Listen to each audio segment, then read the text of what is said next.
আজকে তোমাদের জন্য আলুর পরোটা রেসিপি নিয়ে চলে আসছি।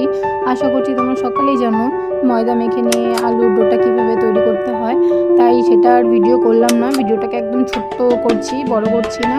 ময়দাটাকে একদম মেখে নিয়ে নরম করে আধ ঘন্টায় রেখে দিয়ে তারপর ডোটাকে দেখতেই পাচ্ছ কীভাবে ভরালাম। সাইড দিয়ে পুরো ঠিকঠাকভাবে করে নেবে যাতে চারিদিকে আলুটা ছড়িয়ে যায়, ঠিক আছে। আর একদম হালকা হাতে পরোটাটাকে বেলবে। হালকা হাতে বেললে কি ফাটবে না। চারিদিক দিয়ে অনেকেই আছে যে ভালো করে বেলতে পারে না, চারিদিক দিয়ে থেকে বেরিয়ে যায়।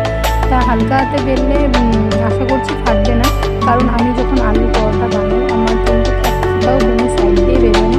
প্লাস আমার পরোটাগুলো এত সুন্দর ফুলে যে সবাই হয়তো ভাবে এটা পরোটা না, বুঝছি।